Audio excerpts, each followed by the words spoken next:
पिछले कुछ सेशन में मैंने लेटर राइटिंग अर्थात पत्र लेखन पर बात किया था, और वह बात किया था मैंने हिंदी के पत्र लेखन पर। अगर आप किसी कार्यालय में हैं तो हिंदी में पत्राचार कैसे करेंगे। आज के इस अंश में मैं आपको बताने जा रहा हूं कि अंग्रेजी में पत्राचार कैसे करेंगे। LIC AAO की परीक्षा का परिणाम आया है स्पेशलिस्ट ऑफिसर का, जिसमें हिंदी ऑफिसर का भी है। उसमें 2 प्रश्न रहेंगे, 2 पत्र लिखने के लिए आपको दिया जाएगा। उसके परिप्रेक्ष्य में मैं आज बात करूंगा। वैसे इस तरह का पत्र आप हर सरकारी कार्यालय में देख पाएंगे। देखिए, आपके सामने ब्लैंक पेज दिख रहा है। सबसे पहले इसमें आप देखेंगे, जब भी किसी सरकारी कार्यालय कॉर्पोरेट ऑफिस से चिट्ठी आती है तो सबसे पहले उस ऑफिस का नाम रहता है, अर्थात लेटर हेड में रहता है। मान लेते हैं हम यहाँ LIC का ही मान लेते हैं, life insurance corporation of India, इसका ये लेटर हेड है मान लेते हैं। अब LIC का ये जो भी ऑफिस है, चाहे जहाँ भी ऑफिस है, सबसे पहले ऑफिस का नाम रहेगा और उसका एड्रेस रहेगा। अगर वो ब्रांच है तो ब्रांच का एड्रेस रहेगा, और जो कुछ होगा इस तरह से उनका एड्रेस रहेगा। तब जब आपको पत्र लिखने के लिए दिया जाएगा तो आप सबसे पहले एकदम पत्र के टॉप पे A4 साइज का पेपर होगा, ध्यान रहे फुल पेज में लिखना है, आप हाफ पेज से लिखना शुरू मत करिएगा। सबसे पहले आप जहाँ दे रहे हैं, आप कुछ नहीं तो एग्जामिनेशन हॉल लिख दीजिए, या फिर अगर डिपार्टमेंट का नाम लिखा गया तो डिपार्टमेंट का नाम लिख दीजिए। अब होता क्या है, हर डिपार्टमेंट में एक फाइल रहती है। फाइल होती है अर्थात जैसे कई तरह की चिट्ठियां जाती हैं, कितनी चिट्ठियां जाती हैं उसका ट्रैक रिकॉर्ड कैसे रखा जाएगा, तो उसके लिए फ़ाइल रखी जाती है, अलग अलग नामों से होती है। तो किसी भी लेटर में आप देखेंगे सबसे पहले लेफ़्ट साइड में फ़ाइल नंबर लिखा रहता है। अब जैसे यहाँ देखिए फाइल नंबर या फिर फाइल लिखा रहता है। किसी किसी डिपार्टमेंट में वो नंबर नहीं देते तो चल जाता है। आप फाइल नंबर का मतलब, अब फाइल नंबर का अपना एक पैटर्न है, उस पर फिर कभी चर्चा करेंगे।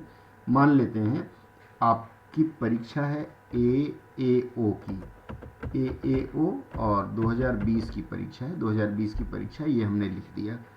इसके बाद इसके राइट साइड में उसी लाइन में, फाइल जहाँ आपने लिखा है उसी लाइन में आपको डेट लिखना है। डेट मतलब जिस डेट में लेटर लिखा जाता है। पता कैसे चलेगा हमने कब लिखा है, तो जैसे मान लीजिए आज की तारीख है 30 सितंबर, तो कुछ लोग 30 सितंबर लिखेंगे, कुछ लोग 30/09/2021 लिखेंगे। अलग अलग पैटर्न में लोग लिखते हैं। आपको जो सुटेबल लगे वह पैटर्न आप ले सकते हैं और उस पैटर्न के अनुसार आप लिख सकते हैं। अब ये देखिए मैंने डेट लिख दिया। अब चिट्ठी जब लिखी जाती है तो किसी न किसी को एड्रेस की जाती है, तो ये चिट्ठी किसको, इसके बाद 2 लाइन छोड़ना है आपको।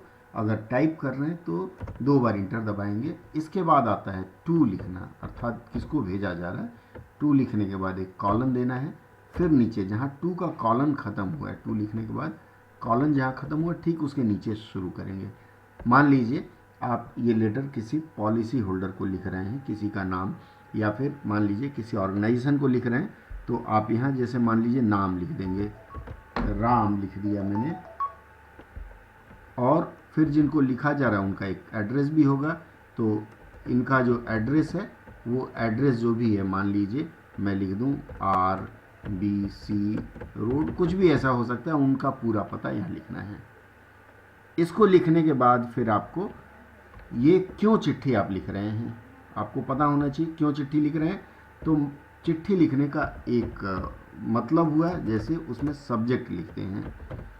सब्जेक्ट में आपको क्या लिखना है, जैसे मान लीजिए उसमें दिया रहेगा, एग्ज़ाम में आपको पैटर्न दिया रहेगा कि इस सब्जेक्ट पर लिखिए। मान लीजिए आप LIC की तरफ से लिख रहे हैं, उस आदमी ने प्रीमियम पे नहीं किया है तो उसको इंटीमेशन देना है, तो आपको लिखना है कि प्रीमियम पेमेंट रिमाइंडर, जो भी है आप उसको लिख सकते हैं। जो सब्जेक्ट है सब्जेक्ट लिखना है। उसके बाद एक पैटर्न है, भले ही आप बहुत बड़े ऑफिसर हो, इसके बाद फिर 2 लाइन का गैप देना है या 2 बार इंटर दबाना है। भले ही आप बहुत बड़े ऑफिसर हो और कोई काम आदमी नहीं है, नालायक ही आदमी है, लेकिन शिष्टाचार बरतना पड़ता है और इसलिए इसमें सर से ही संबोधन करते हैं। कुछ लोग डियर सर लिखते हैं, dear sir DO letter demi official में लिखते हैं, इसमें आप सर से संबोधन करेंगे। सर लिखने के बाद फिर आप लिखना शुरू करेंगे। देखिए, सरकारी पत्रों में सिर्फ उतना ही लिखा जाता है जितनी ज़रूरत हो, ज़रूरत से अधिक नहीं लिखा जाता है। तो सर लिखने के बाद जहाँ कॉमा दिया जाता है, ठीक उसके नीचे इनलाइन आप लिखना शुरू करेंगे। जैसे मान लीजिए आपको लिखना है कि आपका एक प्रीमियम फेल हो गया है, तो your premium for policy number देना पड़ेगा जिसका उनका फेल हुआ है। मान लीजिए पॉलिसी नंबर डाल दिया, कुछ भी डाल दिया, 1111 वाज ड्यू ऑन, कुछ एक डेट डाल देते हैं, which was not paid in time. ये आपने बता दिया। आप क्यों लिख रहे हैं चिट्ठी, ये आपने बता दिया कि हाँ आपका पॉलिसी है जो समय पे नहीं भुगतान किया गया जिसका। तो अब क्या करना है आपको, उसके लिए आप उसको लिखना है 2 लाइन फिर नीचे पैरा चेंज करके, it is intimated that the due amount, it is intimated या इट इज़ एडवाइज्ड, जो कुछ लिखना चाहें, मे प्लीज़। देखिए इसमें क्या है, भावनाओं का ख्याल रखते हैं और पोलाइट में लिखते हैं, मे प्लीज़ बी पेड बाई कुछ एक डेट, फेलिंग विच आप उनको बताना है कि नहीं पे किया तो फाइन लगेगा, फेलिंग विच फाइन जो भी है रूल के अनुसार विल बी चार्ज्ड या फिर लेविड, जो लिखना है। उसके बाद फिर आप इतना ही लिखना है। छोटे पत्र लिखते हैं सरकारी पत्रों में, थैंकिंग यू कुछ लोग लिखते हैं, कुछ लोग नहीं लिखते हैं, कोई ज़रूरत नहीं है। उसके बाद आप फिर नीचे आ करके और योर्स फेथफुली लिखने की परंपरा है। जहाँ डियर सर या सर लिखते हैं, इंग्लिश ग्रामर में आपने देखा होगा, सबसे नीचे राइट साइड में लिखते हैं योर्स फेथफुली। योर्स फेथफुली लिखने के बाद आप साइन करते हैं वहाँ। तो मान लीजिए एग्ज़ाम हॉल में साइन करना है तो कुछ ऐसे ही बना देना है। और उसके बाद फिर यहाँ आप आपका स्टैंप रहता है जहाँ भी आप जाते हैं। तो जैसे मान लीजिए आपका नाम ब्रैकेट में लिखा जाएगा, मान लीजिए नाम लिख देते हैं मैनेजर सर लिख देते हैं, ये आपका मान लेते हैं नाम है। और उसके बाद ब्रांच मैनेजर जिस ब्रांच से आप लिख रहे हैं, मान लीजिए आप कुर्ला ब्रांच से लिख रहे हैं तो आपने कुर्ला ब्रांच लिख दिया। और ये चिट्ठी फिर आप फाइनल बना करके और भिजवा देते हैं। इस तरह से देखिए ये हो गया अमूमन अंग्रेजी में जो लिखा जाता है, ये एक शॉर्टकट में ये पत्र हो गया। अब मान लीजिए आपको ये तो हो गया नॉर्मल पत्र का फॉर्मेट। अगर आपको कहा जाए कि ठीक है एक डीओ लेटर लिखिए, अब अलग अलग चीज़ें हैं। ये जैसे आपका नॉर्मल लेटर हो गया जो हमने लिखा है एक। अब इसको अगर आपको डीओ लेटर लिखना है, डीओ का मतलब होता है डेमी ऑफिशियल लेटर, मतलब ऑफिशियल जैसा ही होता है लेकिन वो होता है कि पर्सनल रूप में लिखा जाता है।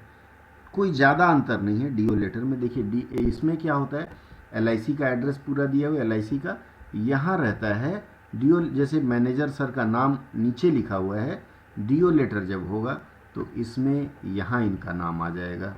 ये ऊपर जो लेटर हेड है, पहले मैनेजर सर हैं तो मैनेजर सर का नाम हो जाएगा, ये मान लीजिए उनका नाम हो गया।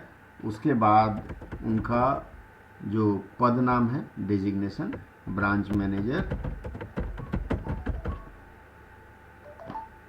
मैनेजर, और राइट साइड में उनका एड्रेस रहता है, लेफ्ट में उनका नाम और राइट साइड में एड्रेस, फाइल नंबर, डेट जो होगा। और उसके बाद ये टू नहीं लिख करके सब्जेक्ट भी उसमें नहीं लिखते हैं, उसमें शुरू करते हैं यहाँ सर संबोधन नहीं लिख के डियर, मान लीजिए राम को लिख रहे हैं तो डियर राम सर या डियर राम जी। हिंदी की परंपरा है, भारत की परंपरा है, डियर राम जी या डियर राम। इसके बाद आप अपनी बात लिख देते हैं और फिर यहाँ योर्स फेथफुली जो है ये रहने देते हैं या सिंसियरली योर्स इस तरह का लिख करके और सिर्फ साइन करते हैं नीचे। देखिए डीओ लेटर और इसमें कोई विशेष अंतर नहीं है। मैंने बताया कि डीओ लेटर में क्या करते हैं, आप का लेटर हेड होता है तो लेटर हेड कैसे होगा, आपका नाम होगा, ये ऊपर नाम होगा और उसके नीचे आपका डेजिग्नेशन होगा। और राइट साइड में मतलब दो पार्ट कर लेते हैं, राइट साइड में आपका ऑफिस होगा और उसका एड्रेस होगा और उसके बाद एक फ़ाइल नंबर लिखते हैं। ये फ़ाइल नंबर कुछ जगह राइट में लिखते हैं, जैसे एकदम राइट में, लेटर के राइट में, और उसके नीचे डेट लिखते हैं। दोनों पैटर्न चलता है, आप जो पसंद करें। इस तरह से आज मैंने बताया डियो लेटर और नॉर्मल लेटर। अगले सत्र में मैं फिर एक और लेटर के बारे में चर्चा करूंगा। प्रतीक्षा करें अगले सत्र की।